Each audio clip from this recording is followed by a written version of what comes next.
एक मोटिवेशन आणि मेडिटेशन याबद्दल माहिती देण्यासाठी प्रजापिता ब्रह्मकुमारी ईश्वरीय विश्वविद्यालय शाखा बुक्कीबोरी इथनं काही सन्माननीय व्यक्ती आपल्यामध्ये उपस्थित आहेत. तर सर्वात आधी सगळ्यांनी टाळ्या वाजवून त्यांचं स्वागत करावं.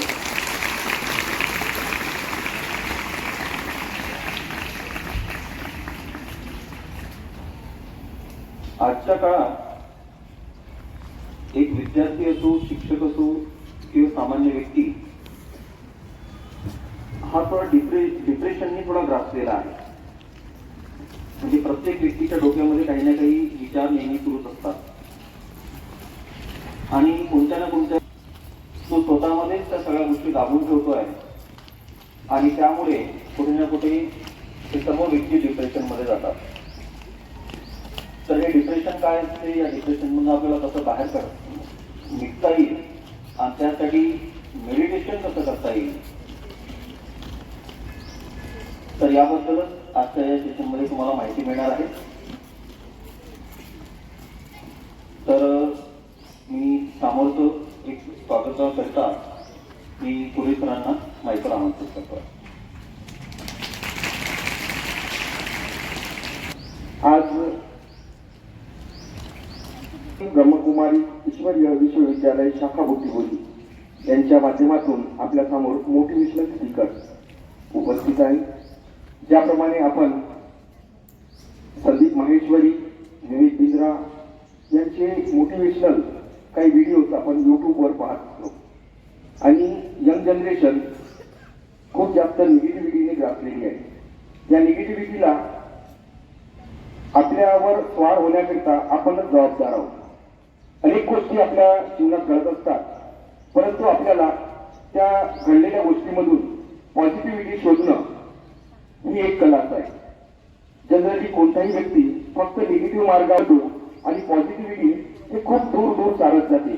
अशा या ग्रासलेल्या जीवनामध्ये अनेक वेळा त्यांनी निर्माण होतात. अशा डिप्रेशनमध्ये आपल्या वयातील अनेक मुलं वेगवेगळे अनुभव घेत असतात आणि या माध्यमातून या निगेटिव्हिटीला कशा प्रकारे दूर करता येईल याकरिता आपल्याला संबोधित करण्याकरिता या ठिकाणी मंचावर उपस्थित आहे ब्रह्मकुमारी आश्रममधील शुभांगी दिदी, संचालिका बुक्कीबोरी सेंटर यांचे स्वागत करण्याकरिता मी घरट सर यांना आमंत्रित करतो की यांनी वृक्षारोपटे देऊन शुभांगी दिदीचं स्वागत करावे.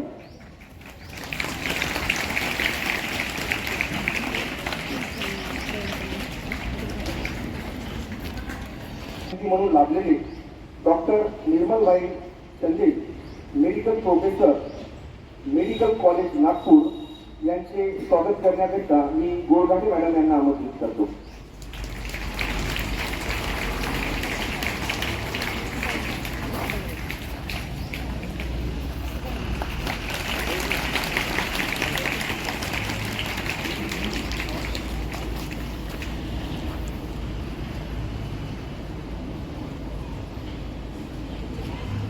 त्यानंतर आजच्या कार्यक्रमात अर्चना बहेन ह्या सुद्धा आपल्या बालाजी कॉन्व्हेंट या परिसरात उपस्थित आहे.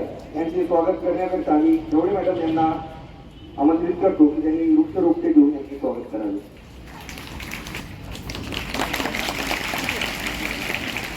करण्याकरिता मी रोहन तावरे सरांना आमंत्रित करतो.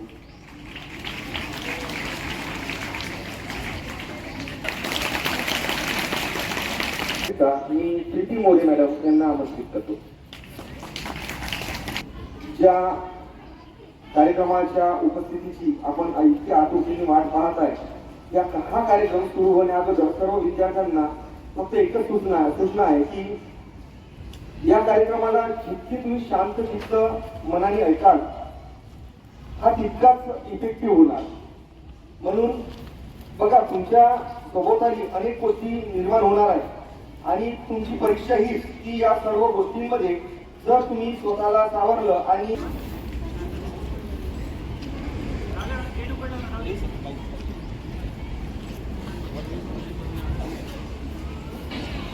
शांत आहे मनाने परीक्षा आहे आता म्हणून हा कार्यक्रम ठेवला आहे का? अच्छा, तर सुरुवातीला आपण एक गीत ऐकूया, मोटिवेशनल सॉन्ग 1 मिनिटासाठी. त्या गीतामध्ये काय आहे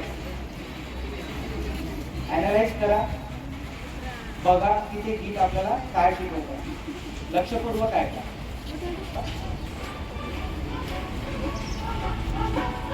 आवाज येत आहे?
आणि तो आपल्यासाठी आलेला आहे. तर त्या विधीला म्हणतात मेडिटेशन. ते विधी आपल्याला शिकवणार आहे. आणखी काय म्हटलं तर गीतामध्ये युथला संबोधित केला आहे. युवा, अपन सर्व युवा आहोत ना. तर युवा सफलता अगर पाना चाहते हैं तो उनको क्या करना पड़ेगा? मेहनत तो करनी पड़ेगी और साथ साथ और क्या चाहिए? लगन होनी चाहिए. जो उनको निश्चित करना है, जो प्राप्त करना है, उसको चाहिए कि नहीं चाहिए? लाइफ में कुछ बनना है आपको, सबने सोचा है? कितने लोग यहाँ पे इंजीनियर बनना चाहते हैं, doctor, teacher, carpenter? Vivekananda ji का सबने सुना है? किसने सुना है? सबने सुना है. उनका बहुत एक महान वाक्य है कि मुझे इस भारत देश से सिर्फ 100 ऐसे युवा दे दो जो कि संपूर्ण लक्ष्य पर निर्धारित है और पवित्र है. सिर्फ ऐसे 100 युवा, तो मैं ये पूरी सृष्टि बदल कर रख दूंगा, पूरा भारत देश बदल कर रख दूंगा. ये कितना बड़ा स्टेटमेंट है. यहाँ पे कितने बैठे होंगे? कम से कम 500 तो होंगे. और उन्होंने कितने मांगे? केवल 100. तो हो सकता है, हो सकता होगा तभी तो उन्होंने कहा. पर उनका जो मोटिवेशन था वो कौन था? किसी को पता है? आपको पता है जब स्वामी विवेकानंद जी बुक पढ़ते थे तो कैसे पढ़ते थे? वो शुरू का पहला लाइन देखते थे और लास्ट लाइन देखते थे और बीच में क्या लिखा है ये उनको पता चल जाता था. एक बार उनके पिताजी के जो दोस्त है, वकील थे उनके पिताजी, उनके जो दोस्त थे वो भी लॉयर थे बहुत बड़े. उनके यहाँ से कुछ किताबें वो लेके गए. स्वामी विवेकानंद जी, उनका नाम नरेंद्र था पहले, संन्यास लेने से पहले. कुछ किताबें, इतनी मोटी मोटी किताबें, एक किताब पढ़ने को कम से कम 2 महीना लग जाए, इतनी बड़ी किताब. ऐसी 4-5 किताबें वो लेके गए मान के कि मुझे पढ़ना है. वो इतने बड़े नहीं थे उस वक्त, बहुत कम उम्र थी. तो कुछ दिनों में ही वो सारी किताबें वापस लेकर आ गए. जो उनके पिताजी के दोस्त थे लॉयर, उनको वापस कर दिए उन्होंने. तो जो दोस्त थे उन्होंने पूछा क्या आपने ये पढ़ ली? तो उनका जवाब क्या था? हाँ पढ़ ली. तो उनके दोस्त को हंसी आई कि ये कैसे हो सकता है, एक छोटा सा बच्चा और पूरी किताबें पढ़ के हो गई. क्या ऐसे हो सकता है? हम पढ़ सकते हैं? एक किताब भी कंप्लीट हो सकती थी? 2-2, 3-3 हजार पेजेस की किताबें थी और ऐसी 4-5 थी. तो उन्होंने पढ़ के वापस कर दी. तो दोस्त ने पूछा अच्छा पढ़ के हो गई, ठीक है. तो उन्होंने टेस्ट करने के लिए एक किताब से पलटा के एक पेज निकाला और पूछा कि बताओ इस पेज पे क्या दिया है। तो उन्होंने स्वामी जी ने बता दिया कि उस पेज पे क्या दिया है।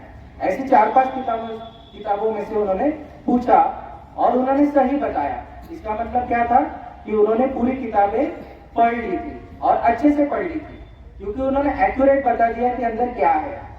तो ये क्या था, ये कौन सी पावर थी, कोई बता सकता है? कोई? ये थी कॉन्सेंट्रेशन, एकाग्रता की शक्ति, और दूसरी लगन कि मुझे कंप्लीट करना है, एक जिद कि मुझे ये किताबें पढ़कर जल्दी से जल्दी उसको धारण करके वापस कर देना है।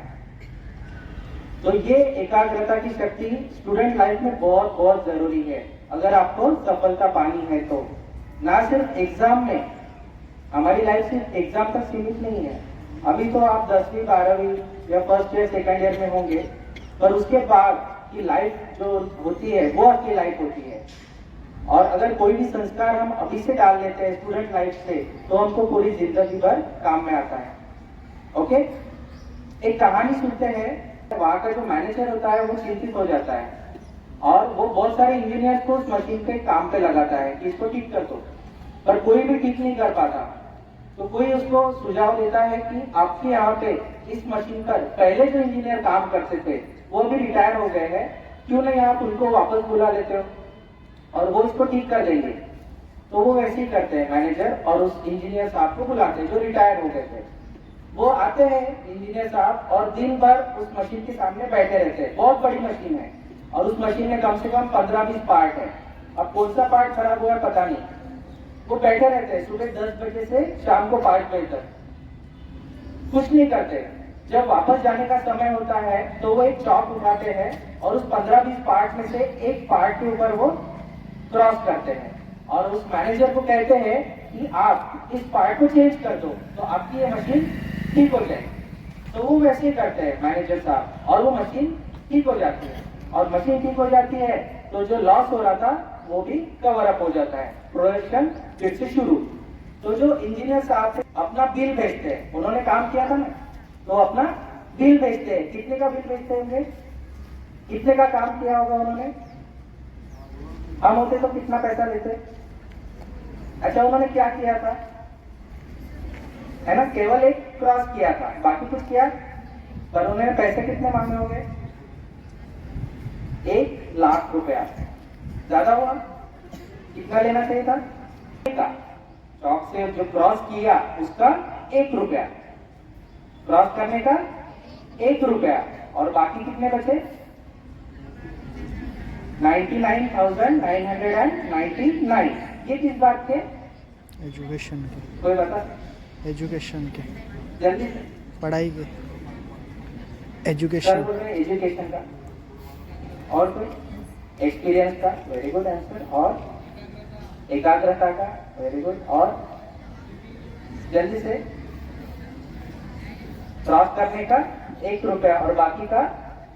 मशीन बहुत बड़ी है, एक पार्ट खराब हुआ है, किसी को समझ में नहीं आ रहा, क्लू दे दिया मैंने। क्रॉस कहाँ करना है, बाकी पैसा किसका? क्रॉस कहाँ करना है, इसका लिया उन्होंने बाकी का पैसा। समझ रहे हैं? क्योंकि मशीन बहुत बड़ी है पर क्रॉस कहाँ करना है, कौन सा पार्ट खराब है, ये पता ही नहीं। तो यही हो रहा है कि एक मशीन होती है, उसमें एक हार्डवेयर होता है और एक सॉफ्टवेयर होता है। जैसे ये बॉडी दिख रही है आपको, ये है हार्डवेयर, राइट, और इसमें एक शक्ति है जो बात कर रही है, जो बोल रही है, आप सुन रहे हो, उसमें एक शक्ति बैठी है ना, तो वो है सॉफ्टवेयर। तो क्रॉस कहाँ करना है? अब वो इतनी बड़ी शरीर में, इतनी बड़ी मशीन में वो कहाँ बैठी है, कोई बता सकता है? आंखों के बीच में, दिल में, किडनी में, पैर में, ब्रेन में? ब्रेन में भी कहा? ब्रेन तो बहुत बड़ा है, मिड ब्रेन। है ना, पता चाहिए ना कि वो एनर्जी है कहाँ पे। तो फिर दीदी जब मेडिटेशन सिखाएंगे तो हमको उसको कनेक्ट कराना है ना। तो कहाँ बैठी है? वो बैठी है यहाँ बीचों बीच। किसी ने यहाँ पे टिकली लगाई होगी, किसी ने यहाँ तिलक लगाया होगा, वहीं पे क्यों लगाया? क्योंकि अंदर में वो शक्ति बैठी है। और उस शक्ति को जानना बहुत बहुत जरूरी है, क्योंकि वो शक्ति ही है जो इस शरीर को चला रही है। समझ में आया? ओके। अब उस शक्ति में और 3 शक्तियां हैं। कौन सी? गुलाम, जिन्हें उसका गुलाम था। ओके, वो लैंप वगैरह उसने रगड़ा, फिर वो आया, पर वो उसका गुलाम था। पर वो क्या कर रहा था? उसी के ऊपर हुक्म चला रहा था। किसके ऊपर? अलादीन। पर गुलाम कौन था? वो उल्टा रहा था। क्यों ऐसा हो रहा है? मन किसका है? मेरा। मालिक कौन है? और गुलाम कौन बना दिया है हमको? मन ने हमको क्या बना दिया? हमको जो सोचना है वो हम नहीं सोच रहे, हम कहीं और भटक रहे हैं। ये क्यों हो रहा है? क्योंकि मन कमजोर हो गया है। ठीक है? जैसे शरीर कमजोर हो जाता है तो क्या होता है? बीमारी आती है, फिर किसके पास जाते हैं? है ना? तो मन भी बीमार है तो उसको ठीक करना पड़ेगा। तो वो टेक्निक दीदी हमको सिखाएंगे कि वो मन का डॉक्टर कौन है। दूसरी शक्ति क्या है? बुद्धि। देखो, एक एक्सपेरिमेंट करते हैं। सभी अपनी आंखें बंद करो। आप यहाँ पे बैठे हो, ओके, पर अभी हम जाएंगे अपने घर। देखो अपने घर को, अपने घर को देखो सर, दिख रहा है? ओके, आंखें तो बंद है, ऐसे दिख रहा है? दिख रहा है? 4 दीवारी है, white paint, red paint, sofa है, डाइनिंग है, किचन है, सब दिख रहा है? फ्रिज रखा है, फ्रिज खोलो, नींबू निकालो, कट करो उसको चाकू से, वो नींबू का रस अपने जबान पे डालो, डाला? कैसा लगा? वापस रख दो उसको फ्रिज में। अब वापस यहाँ पे आ जाओ, आंखें खोलो, बोल दी। अब किस को दिखा घर? अब सभी को दिखा, और आप तो यहाँ पे बैठे हो। मन तो सोचता है, देखता थोड़ी है। मन क्या करता है? मन ने सोचा और देखा किसने? आंखें तो यहाँ पे बंद की आपकी। दूसरी शक्ति कौन सी है? बुद्धि। वेरी गुड, क्लैप करो इसके लिए। Very good. तो बुद्धि माना इंटेलेक्ट, हमारा बुद्धिमत्ता कहते हैं ना। तो ये है बुद्धि जो देखती है आंखें बंद होने के बाद भी। जैसे विचार दिखते हैं क्या? और उन विचारों को हमने घर गए, फ्रिज देखा, नींबू देखा, उसको उस रस को पिया, ये सब क्या करती है? बुद्धि। तो ये दोनों मिलके काम करते हैं, जैसे के अंदर होता है। ओके, तो ये विल पावर हर बार काम नहीं करता है। जब हमको बहुत ज्यादा जरूरत होती है तो ये रिजर्व रूप में हमारे अंदर रहता है। ठीक है? जैसे एक कहानी सुनाता हूँ, सत्य घटना है। एक बच्चा गाड़ी के पास खेल रहा था, ओके, कार थी, उसके एक चक्की के पास खेल रहा था, छोटा था। उसको पता नहीं है कि ये कार अभी चलने वाली है, और ना ही उस कार के ड्राइवर को पता है कि वो बच्चा वहां पे खेल रहा है। उसकी मम्मी दूर काम कर रही है। अचानक वो कार चलने लगती है, क्योंकि वो ड्राइवर को पता ही नहीं कि बच्चा है। वो बच्चे के पैर के ऊपर टायर आ गया। वो बच्चा जोर से चिल्लाया, क्यों? क्योंकि उसको दुखा। तो उसकी मम्मी भाग के आई और उसने अपने दोनों हाथों से वो कार उठाई। सत्य घटना है। अब ये कैसे हुआ? अगर अभी मैं कहूँ कार खड़ी है, आप उसको उठाओ, तो आप उठा सकोगे? कोई भी नहीं उठा पाएगा, क्योंकि बहुत वजनी है, 1000-1500 किलो की होगी। और उस माँ ने कैसे कर दिया? Will power. ये रिजर्व पावर होती है हमारे मन में, जो जब एकदम बहुत खराब समय आता है या एकदम जहां जरूरत होती है वहां पे ये काम करती है। अब ये घर पे जाके ट्राई मत करना, ठीक है? तो ऐसा होता है जब हमको बहुत ज्यादा जरूरत है तब होता है। तो मम्मी ने देखा कि बच्चे का पैर कार के नीचे आ गया है, अब क्या होगा?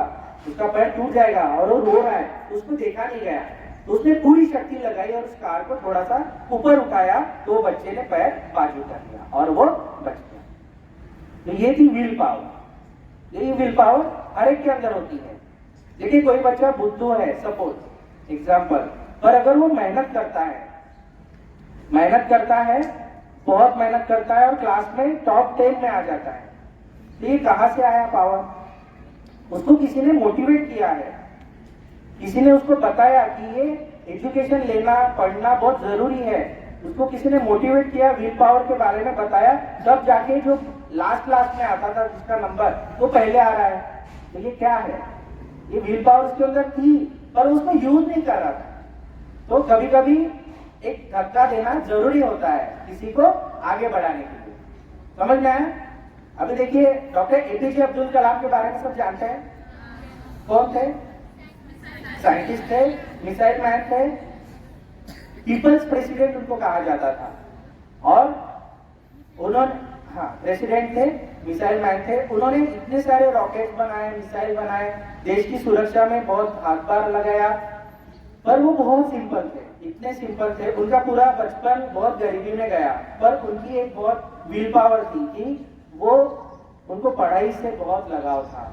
टीचर जो कहते थे, पढ़ाते थे, वो पूरा उसको धारण कर लेते थे। ऐसे ही एक बार जब वो बड़े हुए, उनको वो एक इंटरव्यू में गए, उनको पायलट बनने की बहुत इच्छा थी। पायलट बनना है किसी को यार? नहीं। साइंटिस्ट बनना है किसी को? किसी को भी नहीं। प्रेसिडेंट बनना है किसी को? हाँ, एक हाथ खड़ा है, 2 हाथ खड़े हो, वेरी गुड। तो पायलट बनने के लिए वो इंटरव्यू देने गए, पर उस इंटरव्यू में वो बहुत बुरी तरह से फेल हो गए और वो हताश हो गए, उदास हो गए, निराश हो गए। उनका एक दोस्त था, मंदिर का एक पंडित था, वो उनका बहुत अच्छा दोस्त था। वो अपने दोस्त के पास गए। उस पंडित ने, उस दोस्त ने उनको समझाया कि हो सकता है तुम्हारे जीवन में इससे भी कुछ अच्छा लिखा होगा। हो सकता है तुम पायलट बनने के लिए पैदा नहीं हुए, तुम कुछ और बनना चाहोगे, बनोगे। तो उन्होंने उसकी बात पर ध्यान दिया और फिर से मेहनत की। फिर उन्होंने सिक्योरिटी का इंटरव्यू दिया, DRDO, defence research development organisation, जहाँ पे ये सब सिक्योरिटी के संसाधन बनते हैं हमारे यहाँ पे। उसका इंटरव्यू दिया और उसमें पास हो गए और आगे जाके उस संस्था के डायरेक्टर भी बने और बाद में क्या बने? वो प्रेसिडेंट। सभी को याद है 2008-9 में क्या बने? वो प्रेसिडेंट। तो जब वो प्रेसिडेंट बने तो मार्च चालू था, पायलट्स, सोल्जर्स, सबका मार्च, नेवी सब उनके सामने से जा रहे थे और उनको सैल्यूट कर रहे थे क्योंकि वो प्रेसिडेंट थे ना। तो उनको ध्यान में आया कि अगर मैं भी पायलट होता तो मैं भी क्या कर रहा होता था? राष्ट्रपति को सैल्यूट कर रहा होता था। पर आज वो क्या है?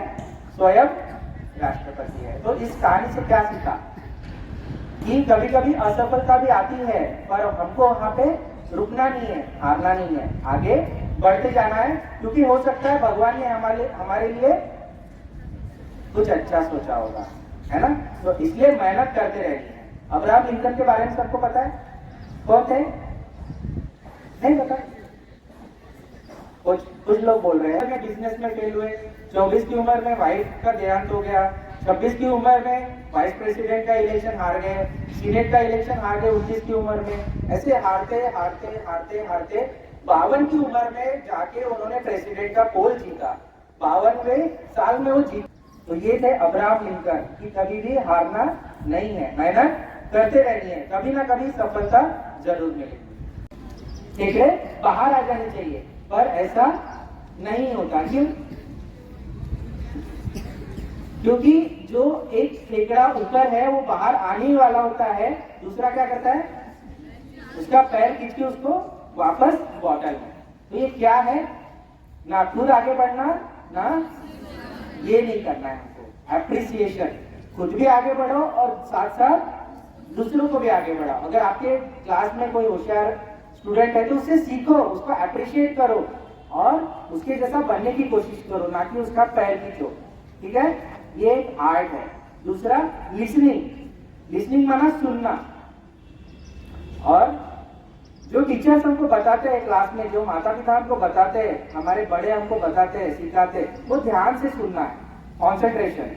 ये भी एक आर्ट है। कहते हैं दिल से सुनो, और अगर दिल से सुनोगे तो वो आपके कर्म में भी आएगा और वो आपका संस्कार बन जाएगा। तो दूसरी हैबिट है लिसनिंग। तीसरा है क्रिएटिविटी।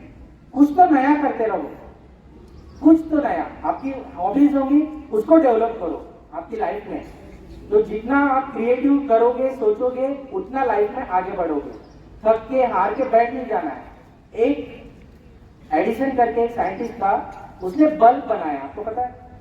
वो बल्ब बनाने के पहले 999 टाइम्स फेल हुआ था और कब पास हुआ? 1000 अटेम्प्ट में। अगर वो हार के रुक जाता तो आज बल्ब होता।